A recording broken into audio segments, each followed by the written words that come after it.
नमस्कार, आप देख रहे हैं आज तक। आपके साथ मैं हूं सईद अंसारी और हमारे साथ हैं हमारे सहयोगी स्नेहा। हेलो व्यूअर्स, और हमेशा की तरह हम ओमिक्रॉन के बारे में बातचीत करेंगे। और आज का डिस्कशन थोड़ा खास है क्योंकि जिस डॉक्टर ने सईद साउथ अफ्रीका में पहले कहा था ओमिक्रॉन के बारे में, उनसे स्नेहा ने बात कर ली है, उनका इंटरव्यू कर लिया और उन्होंने काफ़ी ऐसी अच्छी चीज़ें भी कही हैं और ऐसी चीज़ें भी कही हैं जिसकी वजह से हमें अभी तैयार हो जाना चाहिए। ठीक है, तो वो इंटरव्यू हम आपको दिखाएंगे। दो बड़े डॉक्टर्स इस वक्त हमारे साथ जुड़ चुके हैं, उनसे आपका परिचय करवाएंगे, उनसे बातचीत करेंगे। लेकिन सबसे पहले इंडिया अपडेट। हमारे देश में ओमिक्रॉन बहुत तेजी से फैल रहा है। देखिए 229 केस हो चुके हैं अभी तक, 229। और सबसे ज़्यादा प्रभावित बार बार जो हम कह रहे हैं वो महाराष्ट्र में 65 केसेस हैं, उसके बाद दिल्ली 57। ये दो राज्य ऐसे हैं जो सबसे ज़्यादा प्रभावित हैं। लेकिन हमारे देश के 15 से ज़्यादा राज्यों में ओमिक्रॉन अपनी पकड़ बना चुका है। और ये सब कुछ हुआ है, आप अंदाज़ा लगाइए, पिछले 15 दिनों में ये केसेस ओमिक्रॉन की शुरुआत हुई थी और अब ये 229 हो चुके हैं।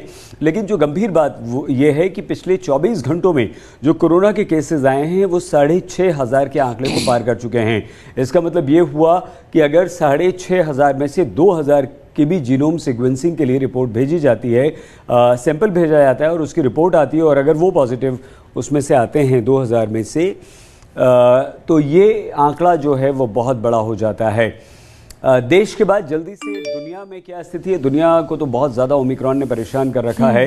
हालांकि ये अच्छी बात है कि इससे बहुत ज़्यादा जान का नुकसान नहीं हो रहा है। देखिए अब तक ये आंकड़ा जो क्रॉस कर चुका है 1,05,296, 1 लाख का आंकड़ा पार कर चुका है। और इससे दुनिया की ये तमाम देश जो यहाँ पर आपके सामने हैं वो प्रभावित हैं। अमेरिका बहुत ज़्यादा इससे प्रभावित है, सबसे ज़्यादा आप जानते ही हैं कि ब्रिटेन इससे परेशान है, अमेरिका परेशान है, यूके में सबसे ज़्यादा केसेस अभी तक इसके आए हुए हैं। और ये पूरे आंकड़े हैं जहाँ पर दुनिया भर में ओमिक्रॉन फैला है। एक एक दिन में देखिए, दक्षिण अफ्रीका जहां से शुरू हुआ था वहां पर 1,444, लेकिन अगर यूके की बात करें तो 60,000 को ये आंकड़ा पार कर चुका है। और ये बेहद डराने वाले आंकड़े हैं जी। लेकिन स्नेहा, हम आपका इंटरव्यू दिखाएं, आपसे बात करें, दोनों डॉक्टर्स के पास जाएं, उससे पहले हम आपको ये भी बता दें कि जो कोरोना पॉजिटिव केसेस आ रहे हैं उनमें से कुछ सैंपल्स हम जीनोम सीक्वेंसिंग के लिए भेज रहे हैं। कैसे हो रहा है ये टेस्ट, इस पर हालांकि कल स्नेहा ने बहुत विस्तार से हमें जानकारी दी थी, लेकिन LNJP दिल्ली के डॉक्टर्स की ये बात भी जल्दी से सुन लेते हैं। जो भी पेशेंट हमारे पास इंटरनेशनल ट्रैवल करके उन कंट्रीज से यात्रा करके दिल्ली आ रहा है जहाँ पे हाई रिस्क है, जहाँ पे ओमिक्रॉन के मामले हैं, जैसे कि साउथ अफ्रीका है, यूनाइटेड किंगडम है, यूरोप है और बाकी के देश हैं। यदि हम उनका सबका करते हैं तो हमें ये पता चल जाएगा कि इस सैंपल में ओमिक्रॉन है या डेल्टा है। पहले हम 100 में से 5 से भी कम प्रतिशत में जीन सीक्वेंसिंग हो पाती थी। अभी जो विदेश से मामले आए हैं या जो संदिग्ध हैं उनका सबका जीन सीक्वेंसिंग, जो भी पेशेंट हमारे पास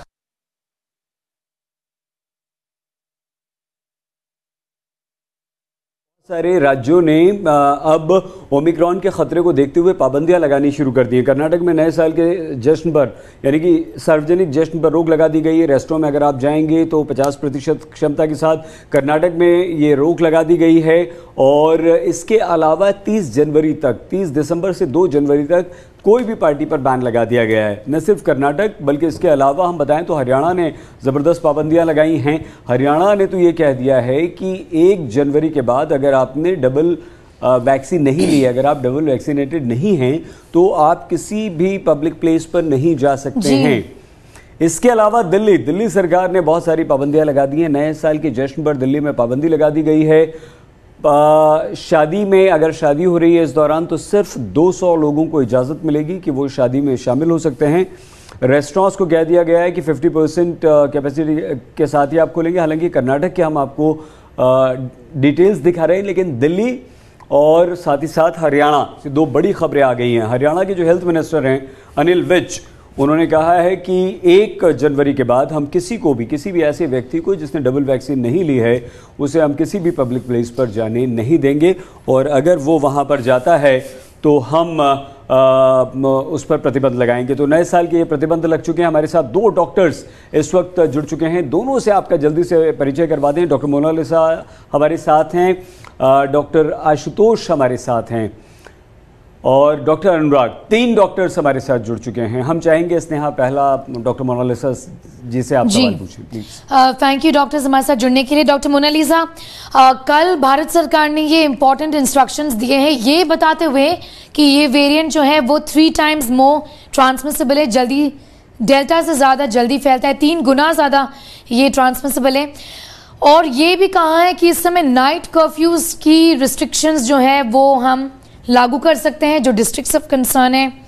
ये एक इंडिकेशन है और सरकार ने ऑलरेडी ये कह दिया कि ट्रैवल रिस्ट्रिक्शंस इस तरीके से हम non essential travel completely avoid करें। ये एक इंडिकेशन है कि प्रॉब्लम अभी इंडिया में बस केसेस तो आए गए हैं लेकिन केसेस अभी बढ़ेंगे और ज़्यादा बढ़ेंगे और इसका एक इंडिकेशन देता है। जी बिल्कुल सही कहा आपने। ये जो केसेस है अभी तो मतलब जो फॉरेन ट्रैवल्स वाले आए हैं उन्हीं से है, लेकिन अभी as we can see in the other countries दूसरे देशों में जैसे कम्युनिटी ट्रांसमिशन भी हो चुका है, तो आने वाले कुछ हफ्तों में इसके ज्यादा ट्रांसमिसिबिलिटी को देखते हुए ये हमारे कंट्री में भी बहुत ज्यादा लोगों को अफेक्ट कर सकता है। और अभी जो स्ट्रेन प्रिडोमिनेंट है वो जो डेल्टा स्ट्रेन, उसको रिप्लेस भी कुछ आगे आने वाले हफ्तों में कर सकता है। तो ऑल्दो ये इतना अभी जितना डाटा आ रहा है कि इतना सीवियर डिजीज नहीं कॉज करता है, लेकिन further we need further more data की और कैसे ये इवॉल्व करता है। और जब ज्यादा नंबर ऑफ केसेस होंगे तब सीवियरिटी कम होते हुए भी ज्यादा नंबर ऑफ हॉस्पिटलाइजेशंस होंगे और फिर हमारे हॉस्पिटल बेड्स एग्जॉस्टेड होके it can cause a very severe consequence. तो उसके लिए हमें वो जो सरकार ने पाबंदियां अनाउंस की है वो बहुत जरूरी है और अननेसेसरी ट्रैवल और गेट टुगेदर्स को हम अवॉइड करें ताकि जो थर्ड वेव और जो जितना सीवियरिटी हो सके वो कम कर सके अपने। जी बिल्कुल सही थी। ये बहुत ऐसे लोग कह रहे हैं कि इस समय ये बोलना ये माइल्ड है, ये खतरनाक हो सकता है क्योंकि ये माइल्ड भी हो लेकिन कुछ लोगों में ये ऐसे मैनिफेस्ट करे, जैसे वो साउथ अफ्रीका की डॉक्टर जो कोएट्जी हैं वो कह रही थी कि ऐसा नहीं है कि ये लंग्स में नहीं जा रहा है।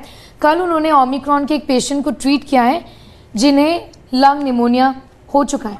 ओमिक्रॉन का पेशेंट काफ़ी सीरियस है और वो कोमॉर्बिड है, वो काफ़ी ओबीस थे, ओवरवेट थे। डॉक्टर कोएट्जी ने कहा कि गिने चुने ऐसे केसेस हैं लेकिन ये प्रिज्यूम करना कि ये कहीं और ऐसे मैनिफेस्ट नहीं करेगा और सिवियर नहीं होगा, ये एक बड़ी गलती हो सकती है। और यही डॉक्टर अनुराग हम आपसे स्नेहा और डॉक्टर मोनालिसा ने जिस तरह की बात कही यही आपसे पूछ रहे हैं। ये मान लीजिए जिस तरह से कहा जा रहा है कि जनवरी एंड और फेब में थर्ड वेव आएगी और वो ओमिक्रॉन की वेव हो सकती है और 1 लाख से ज़्यादा केसेस हमारे देश में आ सकते हैं एक दिन में। ऐसी अगर सिचुएशन आती है तो हमें कितना सावधान रहने की अभी ज़रूरत है? ये बात बिल्कुल सही है। जिस तरीके से नंबर ऑफ केसेस बढ़ते जा रहे हैं, आप देखो वर्ल्ड वाइड ये केसेस बढ़ी हैं, हमें अपनी रिस्पॉन्सिबिलिटी समझनी होगी। एज ए जनरल पब्लिक मैं यहाँ बात कर रहा हूँ, हमें देखना होगा हमारे पास जितने भी प्रिवेंटिव मेजर्स हैं, मैंने पहले ही बताया है, आज फिर से बोलना चाहता हूँ, जितने प्रिवेंटिव मेजर्स हैं हमें उन्हें अपनाना बहुत जरूरी है। कई लोग ऐसे हैं जो आज भी सिंगली वैक्सीनेटेड है या नहीं वैक्सीनेटेड है, हमें उन्हें मोटिवेट करना है क्योंकि डबल वैक्सीनेटेड होने के बाद ओमिक्रॉन का खतरा आप देखते हो थोड़ा सा कम हो जाता है। एंड अगर आपको ओमिक्रॉन होता भी है उस केस में सिवियरिटी आपकी बहुत ज्यादा नहीं होती है, हॉस्पिटलाइजेशन रेट कम हो जाता है, मोर्टालिटी कम हो जाती है। तो सबसे पहला पॉइंट है वैक्सीनेशन, हमें प्रॉपरली वैक्सीनेशन की जरूरत है, पहली बात। दूसरी बात, जितने भी प्रिवेंटिव स्टेप्स हैं, ये प्रिवेंटिव स्टेप्स हमें ही तो अपनाने हैं। ये 6 फीट की दूरी, ये ग्लव्स, मास्क, आई शील्ड, फेस शील्ड, जब तक ये हमने नहीं अपनाया, क्राउडेड प्लेस को हमने अवॉइड नहीं किया, एंड अभी गवर्नमेंट तो सख्ती बरती रही है लेकिन इसके साथ साथ हमें भी समझना होगा एंड हमें भी इन स्टेप्स को फॉलो करना होगा ताकि ये ओमिक्रॉन हमारे यहाँ इतना खतरे की तरह ना दिखे। जी बिल्कुल। डॉक्टर मोनालिसा, ये पूछना चाहूंगी कि कई सारे ऐसे लोग कह रहे हैं कि अभी बूस्टर डोजेस हमें देना चाहिए। साउथ अफ्रीका में भी एक्सपीरियंस रहा है, कई सारे ऐसे देश हैं जिन्होंने अपना डोजेज का जो ड्यूरेशन है वो भी कम कर दिया है। सरकार को इस समय करना क्या चाहिए? पॉलिसी क्या है, स्टडीज क्या बता रही हैं, रिजल्ट्स क्या है? क्योंकि इसके ऊपर काफी चर्चा हो रही है, लेकिन इस समय कोई फर्म्ड अप पॉलिसी नहीं है। जी, अभी तो हमारे देश में अभी about 60% of the total population vaccinated है, लेकिन वी शुड बी टारगेटिंग कि जो मैक्सिमम पॉपुलेशन जो है वो टोटली वैक्सीनेटेड हो जाए, ताकि जो सीवियरिटी हो डिजीज की, ओमिक्रॉन तो री इन्फेक्शन करता है और जो वैक्सीनेटेड है लोगों उनमें भी करता है, लेकिन जो सीवियरिटी ऑफ डिजीज होती है वो कम हो जाती है इसमें वैक्सीनेटेड पॉपुलेशन में। तो हमारा टारगेट होना चाहिए कि सबको वैक्सीनेशन तो एटलीस्ट 2 डोजेस हो जाए।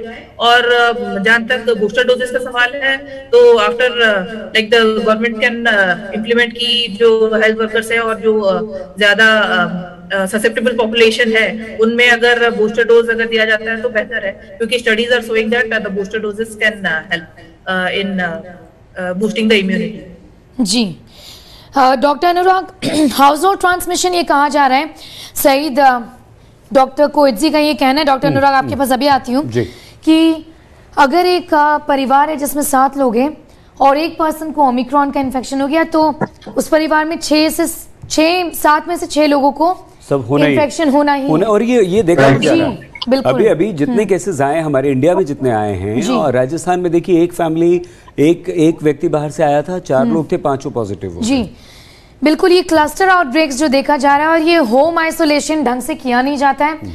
डॉक्टर अनुराग, इंडिया में, ये केरला में देखा गया है, केरला में सही डेथ रेट कम है, सरकार कहती है वो अच्छा मैनेज करते हैं अपने केसेस, लेकिन जब होम आइसोलेशन की बात आती है तो उसमें वो ये ढंग से कर नहीं पाते।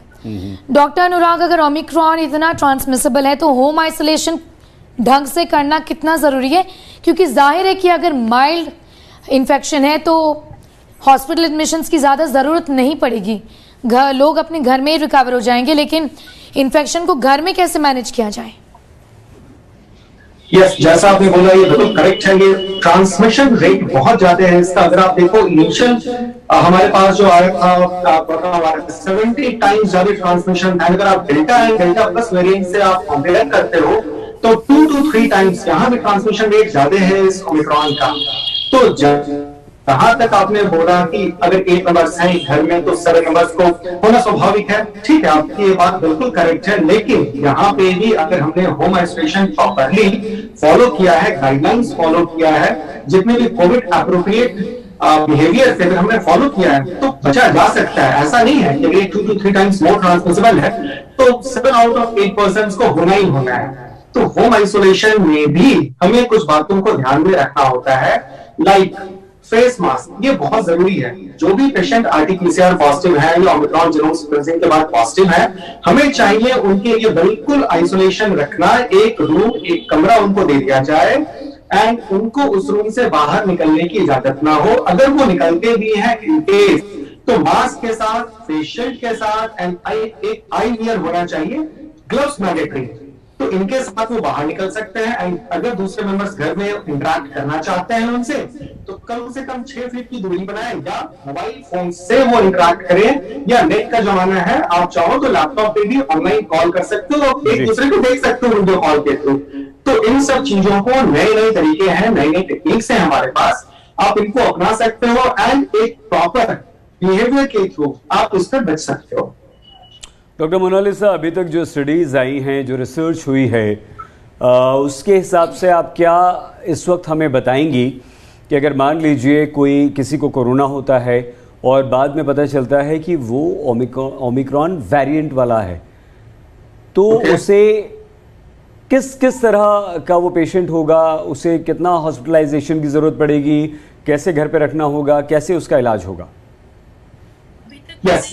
सबसे पहली बात तो प्रिवेंशन की हम लोग बात कर लें कि ओमिक्रॉन होने ही नहीं दिया जाए, देन आते हैं हम लोग ट्रीटमेंट पे। थोड़ा सा लंबा सेशन जा सकता है। प्रिवेंशन के लिए जैसा मैंने पहले भी बोला, 2 डोज बहुत इंपॉर्टेंट है। 2 डोज लग जाने के बाद आप देखते हो 80 to 90% डिक्रीज हो जाती है सीवियरिटी, तो हॉस्पिटलाइजेशन रेट बहुत कम हो जाएगा, मोर्टेलिटी बहुत कम हो जाएगी। तो हमें सबसे पहले चाहिए 2 डोज किसी भी वैक्सीन का, इधर कोविशील्ड और कोवैक्सीन और स्पुतनिक 5 जो भी अवेलेबल है आपके नियर बाई रीजन में। आपको ये जरूरी नहीं, ये पूछना या ये जानना जरूरी नहीं है कि कौन सी वैक्सीन हाईली इफेक्टिव है। मैं ये कह रहा हूं कि जो भी वैक्सीन अवेलेबल है आज के डेट में आप जाकर लगवा लें। सेकेंडली, जितने भी कोविड अप्रोप्रिएट, हाँ, सेकेंडली जो भी कोविड अप्रोप्रिएट बिहेवियर्स हैं इनको आपको फॉलो करना बहुत जरूरी है। मैं एक बार फिर से रिपीट करना चाहता हूं ताकि लोगों को ये बात सर्कुलेट हो। आई वियर चाहिए, फेस शील्ड चाहिए, फेस मास्क चाहिए, ग्लव्स चाहिए, फ्रीक्वेंट हैंड वॉशिंग चाहिए। हैंड वॉशिंग के लिए भी 2 मिनट एटलीस्ट पूरा धैर्यपूर्वक पेशेंसली 2 मिनट आपको हैंड वॉश करना है। तो इन सब बातों को आपको ध्यान में रखना है। अब आपका नेक्स्ट क्वेश्चन, आपको कोविड हो गया, आपको ओमिक्रॉन हो चुका, तो क्या करना है? तो सबसे पहली बात है होम आइसोलेशन में आपको चले जाना है। अपने आप को कैटेगराइज आप कर सकते हो अपने रिस्पेक्टिव कंसल्टेंट को दिखाकर। आप या तो माइल्ड ग्रेड में आओगे, मॉडरेट में आओगे या सीवियर में आओगे, राइट? अगर माइल्ड या मॉडरेट ग्रेड है तो आप होम आइसोलेशन में जा सकते हो। कुछ ओरल मेडिसिन है, मैं मानता हूं स्पेसिफिक मेडिसिन नहीं है, लेकिन कुछ ओरल मेडिसिन ऐसी हैं जो आपकी इम्यून सिस्टम को भी बूस्ट करती हैं, उनको आपको लेना चाहिए। एंड कुछ मेडिसिन आज भी भारत में एंटीवायरल अवेलेबल है। मैं भी इस प्लेटफॉर्म पे नाम नहीं लेना चाहता हूं, बस ये कह रहा हूं एंटीवायरल अवेलेबल है। आप अपने रिस्पेक्टिव कंसल्टेंट से मिलकर उस एंटीवायरल मेडिसिन को भी ले सकते हो। तीसरी बात अब आती है जहां तक सिक्योरिटी की बात है। अगर केस बिगड़ता हुआ नजर आ रहा है, अगर लंग इंफेक्शन हो रहा है, निमोनिया की तरफ जा रहा है, ARDS हो रहा है, मल्टी ऑर्गन फंक्शन डिसफंक्शन अगर हो रहा है, इस केस में हॉस्पिटलाइजेशन की जरूरत है। एंड वहां पे तो रेस्पेक्टिव डॉक्टर आपको देखेंगे एंड डिसाइड करेंगे कि क्या आपको आईसीयू में रखने की जरूरत है या नहीं। जी बिल्कुल डॉक्टर मोनालिसा, ये सवाल मेरा जो वर्ल्ड ओवर CDC और WHO के जो रिकमेंडेशंस है उसको लेके हैं।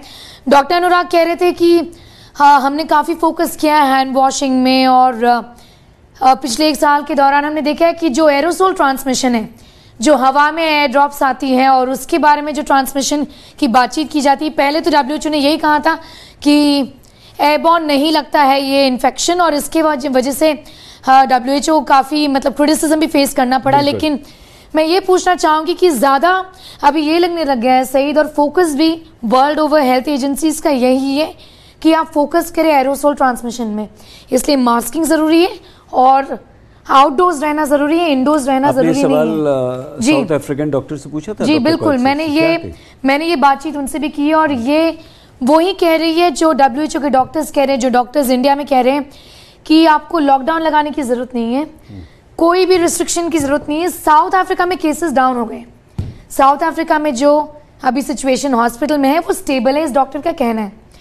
केसेस डाउन है, लेकिन केसेस क्रिसमस और न्यू ईयर के बाद बढ़ेंगे, ये डॉक्टर कोइट्जी का कहना है। बट वो ये भी कहती है कि कोई रिस्ट्रिक्शन की ज़रूरत नहीं है, और मेन फोकस हमारा होना चाहिए कि आउटडोर एक्टिविटी हो, इंडोर एक्टिविटी ना हो, और मास्क हम पहन के रखें। इसलिए मैं ये डॉक्टर मोनालिसा से पूछना चाहूँगी कि डबल मास्किंग की अभी बात हो रही है, डबल मास्किंग कितना ज़रूरी है, और एरोसोल ट्रांसमिशन को प्रिवेंट करने के लिए हमें क्या करना चाहिए?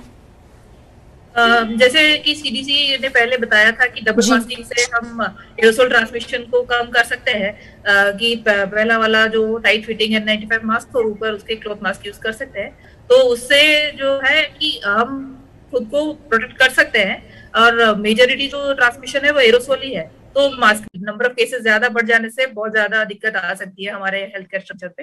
तो we should use double mask and as far as possible avoid outdoor activities, ये सब करने चाहिए।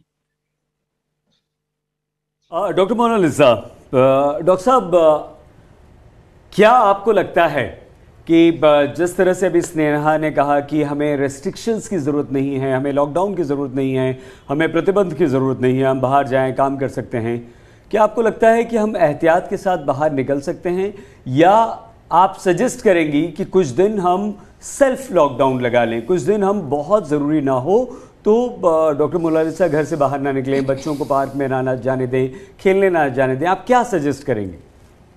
जहां तक कि हमारे इंडिया का सवाल है, हमें सेल्फ रेस्ट्रिक्शन लगा लेना चाहिए मेरे हिसाब से, क्योंकि अब तक इट इज नॉट हमारे बिहेवियर में वो Covid appropriate behaviour it is not too much inculcated into अस। तो हम लोग अभी पूरी तरह तैयार नहीं है, और जितना तक कर सके खुद को बाहर एक्सपोजर से अवॉइड करना चाहिए, ताकि we do not get exposed. और लाइक जो बाहर भी जाते हैं वो एसिम्प्टोमेटिक खुद हो सकते हैं, लेकिन घर में जो एल्डरली लोग हैं उनको वो ट्रांसमिट कर सकते हैं और it can further cause severe problems in them.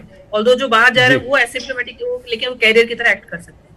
Doctor अनुराग, ऐसे समय में जब हम क्रिसमस सेलिब्रेशंस की तैयारियां कर रहे हैं, क्रिसमस मनाने वाले हैं, न्यू ईयर आ रहा है, बहुत लोग एक्साइटेड हैं, टूरिस्ट जो हैं वो जगह जगह जा रहे हैं, बुकिंग्स ज़बरदस्त हो रही हैं, इलेक्शंस उत्तर प्रदेश है, पंजाब है, जगह जगह इलेक्शंस आ रहे हैं, ये कितना डेंजरस हो सकता है अगर हम नहीं सुधरे, हम नहीं संभले डॉक्टर साहब? तो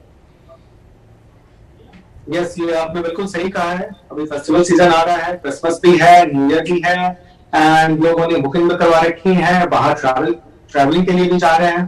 तो ऑफ कोर्स यहाँ पे हमें ही अपने आप को रिस्ट्रिक्ट करना होगा। इसका पहले वाला पॉइंट जो आपने पूछा था वो बहुत ही इंपॉर्टेंट था, सेल्फ रिस्ट्रिक्शन। सेल्फ रिस्ट्रिक्शन आज के डेट में बहुत जरूरी हो गया है। अगर यहाँ पे अपने आप को सेल्फ रिस्ट्रिक्टेड नहीं किया गया तो हो सकता है आने वाले समय में फिर ओमिक्रॉन का खतरा बढ़ जाएगा। याद ही होगा आपको, लास्ट ईयर यही समय था जब सेकेंड वेव भारतवर्ष में चला था, एंड वहां भी कुछ फेस्टिवल थे एंड कुछ और भी कारण थे जिसकी वजह से नंबर ऑफ केसेस का बढ़ना, सिवियरिटी का बढ़ना बहुत हो गया था। तो यहाँ पे फेस्टिवल सीजन है जरूर, यहाँ पे हमें अपने आप को ही रिस्ट्रिक्ट कर रखना होगा जहां तक पॉसिबल हो। अगर मैंडेटरी नहीं है, बहुत इंपॉर्टेंट नहीं है, तो ट्रैवल ना करें, बाहर क्राउडेड प्लेस को अवॉइड करें। जरा सा सेलिब्रेट अगर करना भी चाहते हैं तो घर में भी पॉसिबली किया जा सकता है अच्छे से, तो घर में रहकर सेलिब्रेट करें। एंड बहुत ज्यादा पार्क्स में निकलना, मॉल्स में निकलना, ट्रेन में, फ्लाइट में सफर करना फिलहाल थोड़ा सा कंट्रोल करें।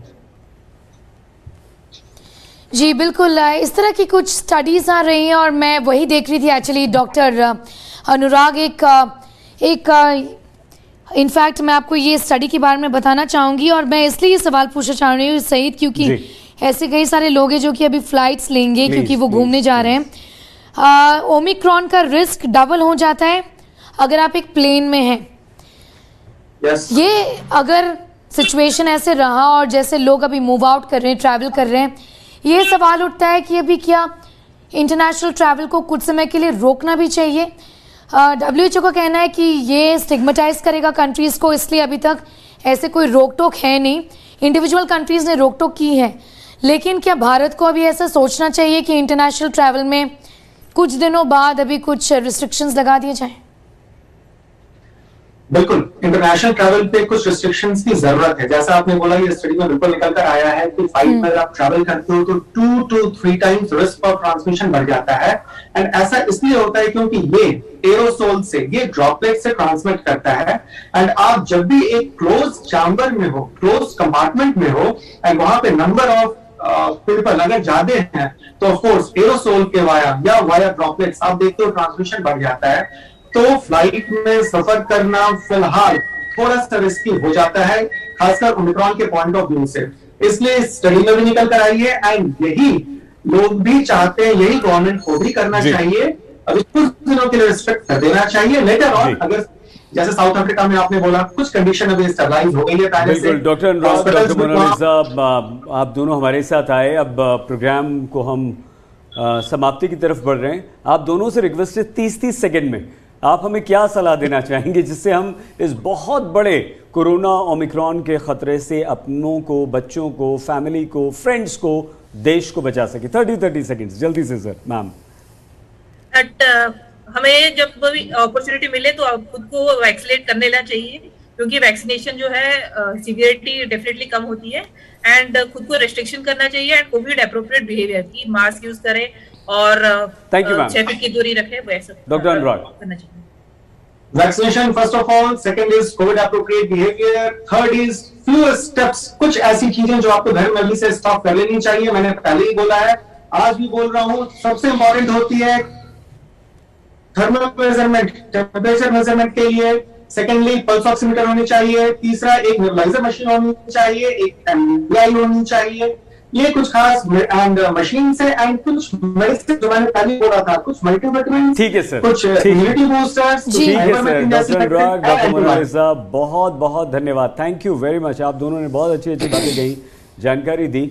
Sneha, thank you very much. आप साउथ अफ्रीका की वो डॉक्टर कोएत्सी, स्नेहा ने एक लंबा चौड़ा इंटरव्यू किया, इंग्लिश में है इसलिए हमने आपको दिखाया नहीं आज तक पर, लेकिन हम कोशिश करेंगे कि कल आप उसको ट्रांसलेट करके पूरा हमारे साथ आए और फिर से बताएं। नहीं, कल से स्नेहा है नहीं हमारे साथ। कल से नहीं है आप? कल से नहीं हूँ मैं। कल से नहीं है, और किसी ज़रूरी काम से आप रिपोर्टिंग के लिए कुछ दिन ऑफिस से बाहर रहेंगी। कोई बात नहीं, जब आप वापस आएंगी तो हम आपको फिर से तकलीफ देंगे जी। बिल्कुल। Thank you very much. आप बाहर जा रही हैं, अपना प्लीज़ आप भी ख्याल रखिएगा, और भीड़ भाड़ से और सारा कोरोना अप्रोप्रिएट बिहेवियर का पूरी तरह से आपको भी पालन करना है। Thank you. और हम भी दोस्तों आपसे हमेशा कहते हैं, डॉक्टर्स भी आपसे कह रहे हैं, बहुत ज़रूरी नहीं है तो प्लीज़ घर से बाहर मत निकलिए। बच्चों को बिल्कुल घर से बाहर मत निकलने दीजिए, ट्रैवल मत कीजिए। क्रिसमस, न्यू ईयर, इलेक्शन, किसी भी जश्न, किसी भी पार्टी, किसी भी भीड़ भाड़ अवॉइड करिए। अवॉइड कीजिए। इंडोर स्पेसेस तो बिल्कुल अवॉइड करिए। आउटडोर ना कर पाए तो इंडोर तो बिल्कुल अवॉइड करिए। शादी अगर आउटडोर स्पेस में हो रहा है, गार्डन में हो रहा है, तो भी मत जाइए। मैं तो बोलूंगी अगर जरूरी है तो मास्क पहनिए, डबल मास्क पहना जरूरी है, सही, तो भी मत जाइए। हम दोनों इस पे अग्री नहीं करते हैं, लेकिन वायरस के साथ हमें रहना पड़ेगा। आज ओमिक्रॉन है, 6 महीने बाद ही कोई और वेरिएंट होगा। So we have to learn how to live with the virus is the message really. Absolutely, but हमें अभी जो इमीडिएट जो खतरा दिख रहा है उससे बचना है। महीने 2 महीने बचा लीजिए अपने आप को, है ना। उसके बाद अब स्नेहा जी को ये लग रहा है कि भाई मैं रिपोर्टिंग पे जा रही हूँ, बाहर जा रही हूँ और आप इस तरह की बातें कर रहे हो तो मैं कैसे काम करूँगी, राइट, है ना। डबल मास्क के साथ काम कीजिएगा। Double mask. Thank you very much. बहुत आप अपना प्लीज बहुत ख्याल रखिएगा।